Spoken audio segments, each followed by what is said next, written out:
Outdoors Delmarva covers everything outdoors, including real hunting and fishing situations involving wildlife. We do our best each and every week to keep it tasteful, but discretion is advised. Now enjoy the show.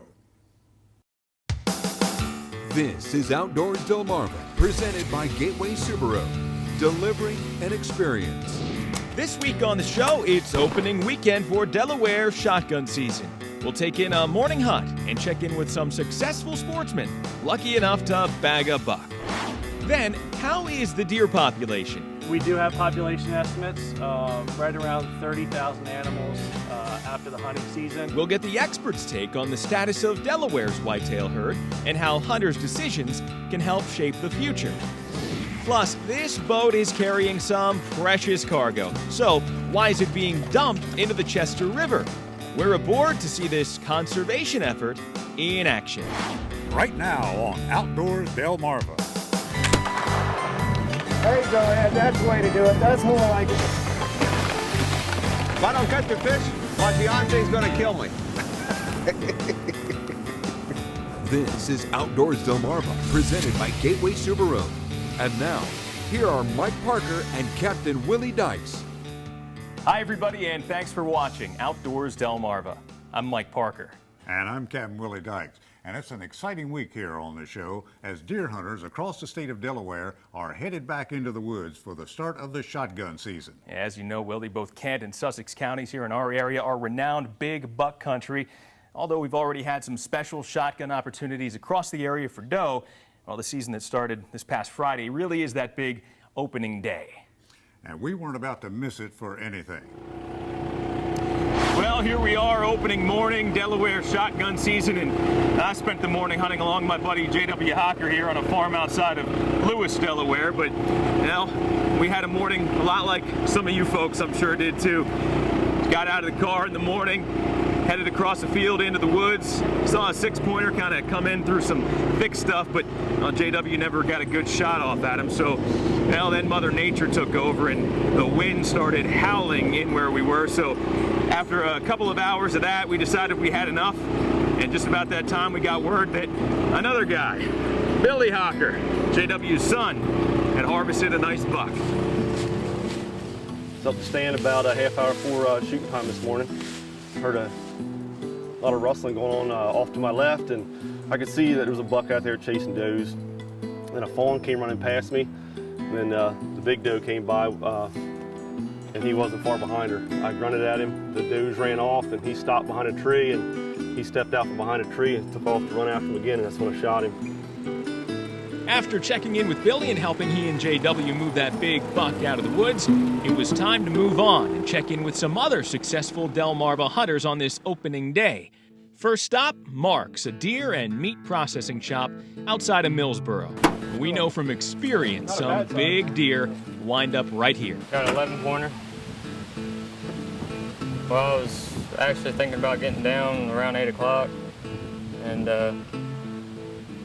I looked over to my left and I saw all I could see was his rack going up and down in the woods, and I turned and pulled up my gun and he started coming out, and as soon as he come out of the woods line, he stopped and I shot him. He came in from the left-hand side, and I was using a rattle call, is the name of it, and he came in within 15 minutes after using it. So it was a very successful hunt. It was cold, windy. Luckily, I had a smaller 5-point come in, and it just never came close. I wouldn't have shot it anyway. Then I had a couple does come by me, and then this guy came in at about 7 o'clock at a full trot. He had his nose to the ground, and he was looking for a doe. Now, coming out of the woods with a buck of any size is always a thrill, but harvesting does is also a vital part of Delaware's deer management plan. And we found at least one hunter just happy to fill the freezer. Corn soup is highly overrated. It's not that good. I like does. They make good eating, they make good hot sticks and all the things that my family likes. And later we checked into the south at the Buckskin Butcher Shop outside of Delmarva. And once again, more sportsmen were anxious to share their stories with Outdoors Delmarva. Bob and I are childhood friends. We grew up together in New Jersey. I've been living in Delaware since 1985. He had today off.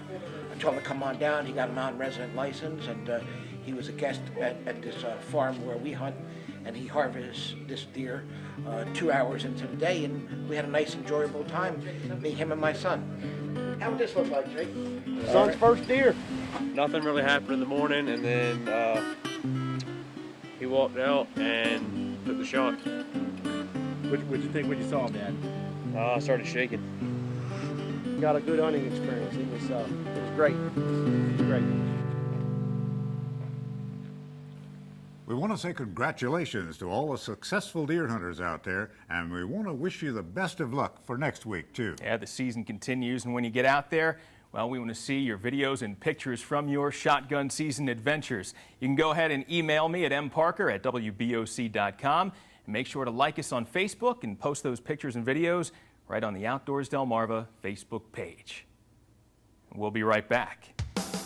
Coming up next on Outdoors Delmarva, hunters are already finding success on this big opening weekend. We'll talk to Delaware's deer experts about the status of the first state's whitetail herd. But first, did you know? Delaware's deer population wasn't always so plentiful. In 1841, deer hunting was outlawed in an attempt to save the herd, which had been over-harvested. It worked. In what year was deer hunting reinstated in Delaware? Was it 1934, 1944, or 1954? The answer when we come back. This is Outdoors Delmarva, presented by Gateway Subaru, delivering an experience. Sponsored by Ocean City Tourism, Shorts Marine, and Shooter's Choice. Outdoors Delmarva will be right back.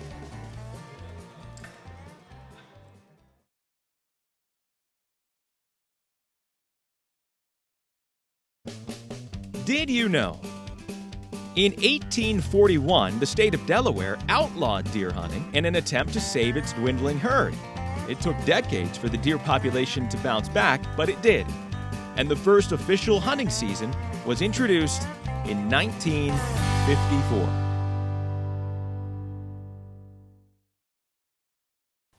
Thanks for watching Outdoors Delmarva.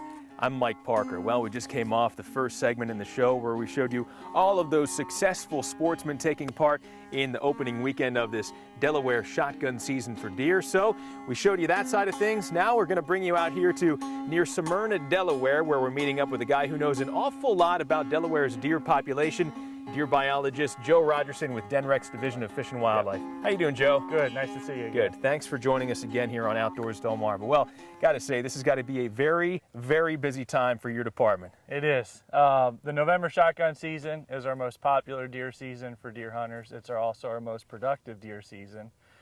Even though our deer season is 5 months long, 50% of our deer harvest is going to occur over these 8 days. Wow. So this is like the Christmas for deer hunters. We're in it right now. And for the deer, you know, certainly a lot of more pressure in the woods and a lot of guys out there looking for big bucks. Obviously, this first week you're using a firearm that's very efficient for deer, and they know what they're doing. So we're seeing a lot of these deer being brought in, big bucks, big racks, does as well. Let's talk about the status of Delaware's deer population. Even though you're getting a lot of deer taken right now, what kind of numbers are you seeing as far as a sustainable harvest? Sure. You know, we do have phone and internet registration for hunters to check in their deer, so they have 24 hours to do that. And what that means is I have up-to-the-minute data available to know how many deer have been harvested. I looked at the numbers about a week ago. We are down compared to where we were last year. Really? But if you recognize that we've been liberalizing our hunting seasons the last few years in an attempt to try and reduce the deer population, so if you have fewer deer on the landscape, it's going to contribute down to the fewer deer being harvested. So this is what we expected. The sky's not falling. Mm-hmm. As I said before, 50% of our deer harvest is going to occur right now. So things could completely change if we have a great opening weekend and a great week. The numbers may be up compared to they were last year. Now let's talk about those guys who are taking these deer to the check stations. Denrec is going to be a little bit more involved this year as far as maybe taking some surveys. What type of folks are going to be out there at those places like your local deer processor? Sure. We have staff at several deer processors across the state. We're generally at a processor collecting some kind of information every year. Some years it's biological data, aging deer, weighing them, measuring antlers and all that. This year we're focusing on the collection of chronic wasting disease samples, or CWD as we refer to it. And what is that for those who aren't familiar with CWD, or chronic wasting disease? Sure. CWD is a brain disease that affects members of the deer family. The closest state to us to have CWD is Maryland, but it's out in western Maryland, so it's about 150 miles away as the crow flies. There's no evidence that it's transmissible to people, so as far as hunters are concerned, it's still safe to eat that venison, from the deer you got this year. But it is a disease that we want to monitor for. With that, if we do find it, we want to find it as soon as it came to Delaware and try and get rid of it. I have to imagine that Delaware is pretty proud of the turnout that they get. And just talk about the rich hunting tradition here in the state of Delaware. Sure. Delaware is a unique state in the sense that our first deer season was in 1954. Most states, when their first season started, were buck only. Delaware's been an either sex state ever since the beginning, so hunters could harvest bucks and does. So it's been a rich tradition as far as guys just wanting to be out in the field to harvest a deer, harvest an animal. As I said, we have close to or over 20,000 hunters, and 90% of them are going to be out in the woods in these 8 days participating in that, family activity out there with friends. And so, this is it for the deer hunters. All right, well, this is the time to get out there, enjoy it. We still have plenty of fall colors to enjoy. All you need to do is look around, and boy, getting a deer is almost a bonus just in being in the woods this time of year. Yep. Joe Rogerson, deer biologist with DenRec. Thanks again for joining us. I appreciate it. It's always a pleasure talking to you. Likewise. All right, hunters, we've got a few more days left in this Delaware shotgun season. We want to wish you good luck, and of course, when you do have a successful adventure, make sure to pass the good news on to us here at Outdoors Delmarva. And we'll be right back. Coming up next on Outdoors Delmarva, we'll take a break from the woods as we head over to the bayside. We're on board to see an oyster conservation effort taking shape. This is Outdoors Delmarva, presented by Gateway Subaru, delivering an experience.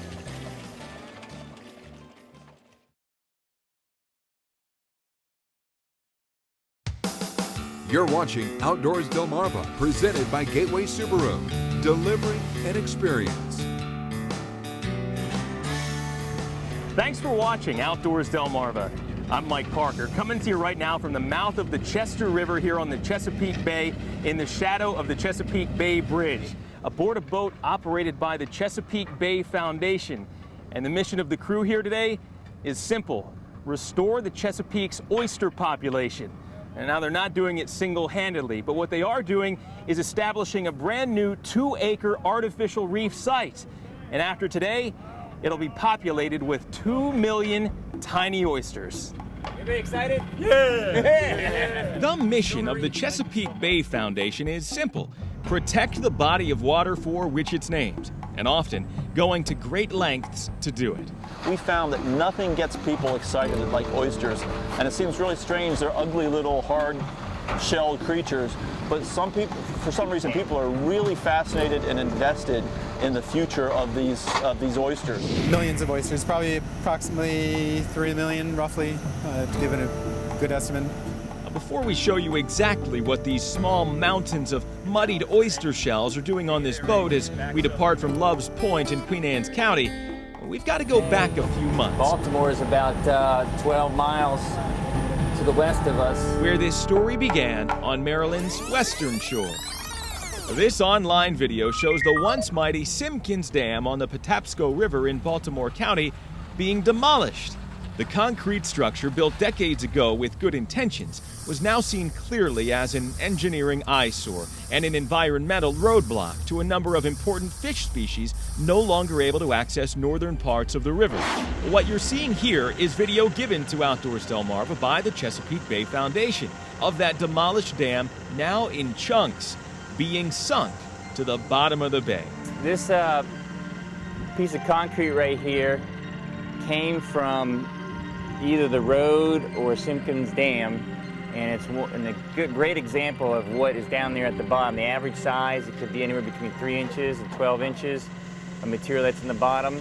About 290 cubic yards went down yesterday, and a total of 2,800 cubic yards are in a 2-acre location. In the same spot we're floating over today, with all of these special oyster shells. These are the baby oysters that are going to create the new reef that we're building. And in approximately 2 to 3 years, this shell will almost be unrecognizable, and you'll have these large new oysters growing off of the parent shell. This is pretty much like recycling at its best, huh? Yes. The thing about oysters is, when they're babies, known as spat, they need something to latch onto, preferably old oyster shells on the bottom of the bay. But with a depleted population, they're not so easy to find. So these shells, by the thousands, have been reclaimed from places like restaurants, then kept in tanks where the spat is attached. And after a few weeks, they're ready to be placed in the bay. We're not putting too much on at one time, because if you do, then everything just kind of builds up, and then we got to sit there and really kick at it and dig at it to try and get the shells to go back down the ramp again. Reef sites like this 2-acre tract at the mouth of the Chester River are specially selected. And what looks like a harsh industrial operation as the shells and spat are fanned out by the spreader is really designed to maximize reef growth on a confined footprint. As they sink to the bottom, they'll land on that cozy bed of concrete, a surface to which they can also attach as they grow into oyster adults. So 2-3 years, you're going to see 4 or 5-inch oysters on the bottom. Each of those adult oysters filtering 50 gallons of water a day, attracting all kinds of fish life. It's going to be a great project, and we're almost done. For the Chesapeake Bay Foundation, a hard day's work out here is all worth it, as the final oysters are deposited into the bay. Overall, it's been a clean operation and a fresh start for millions of tiny oyster spat, whose own simple mission is simply to survive. So I guess to sum it up, get outdoors, Delmarva. Still to come on Outdoors Delmarva, we've got some viewer venture cam video from a recent youth waterfowl hunt. And next, you won't want to miss this week's Scorchy's Corner Classic. Scorchy's Corner Classics are sponsored by Hook 'em and Cook 'em Outfitters. You're watching Outdoors Delmarva, presented by Gateway Subaru, delivering an experience.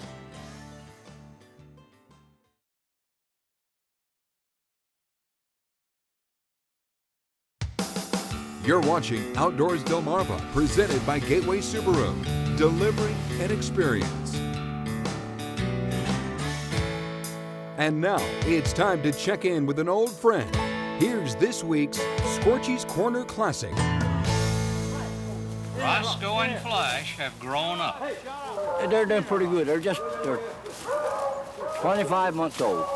It's hard to believe Roscoe and Flash, Delmarva's most celebrated beagles, are 25 months old and doing what comes naturally, hunting rabbits. It seems like only yesterday they were babes in hands, having been orphaned at birth and bottle raised by James and Pat Hemman of Chrisfield. We were there then and later visited with them as teenagers, an age when visions of bouncing bunnies hadn't entered their minds. But days do pass swiftly by, and now Roscoe and Flash are busy doing their thing. Hey, ain't nothing up that tree, boy. Get out. Rabbits don't go up trees. Oh, get him, boy. This day, Roscoe and Flash didn't get them, but that didn't really matter at all. I just get a kick of stomping through them bushes. With Roscoe and Flash, of course, and we feel sure they feel the same way. Scorchy Taws, one in our Delmarvelous land, for WBOC News. Coming up next on Outdoors Delmarva, we have some viewer venture cam video from a recent youth waterfowl hunt. See how these youngsters made out. Plus, your viewer pictures. Outdoors Delmarva viewer pictures are sponsored by Shorts Marine. You're watching Outdoors Delmarva, presented by Gateway Subaru, delivering an experience.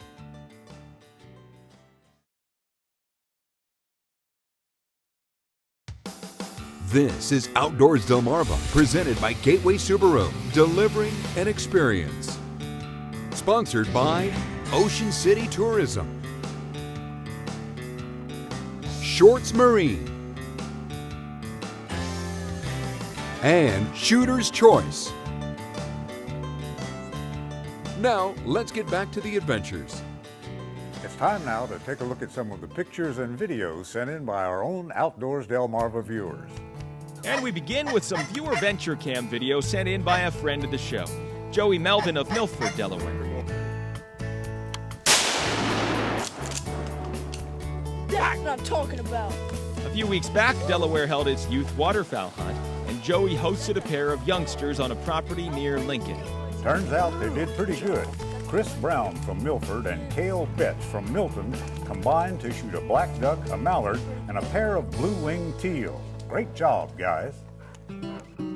Now on to the pictures. Andrew Truitt of Girdletree, Maryland, took part in this past weekend's youth waterfowl hunt in Maryland. And here he is with his very first wood duck. Congratulations to this young hunter. David Brickman Jr. from Selbyville caught his first ever mahi-mahi or dolphin recently. But he's not your average hook and line angler.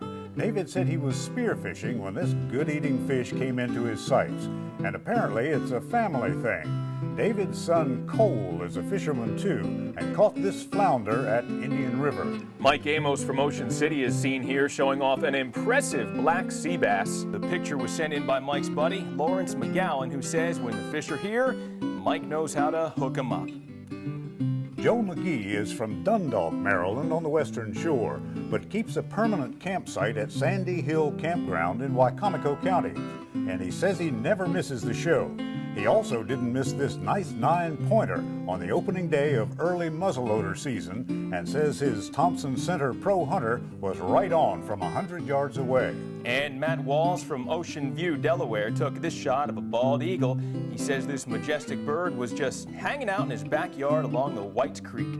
Well, we love sharing your viewer pictures and videos here on the show, so please keep them coming. You can email me at mparker@wboc.com or make sure to like us on Facebook and post your pictures right to the Outdoors Delmarva Facebook page.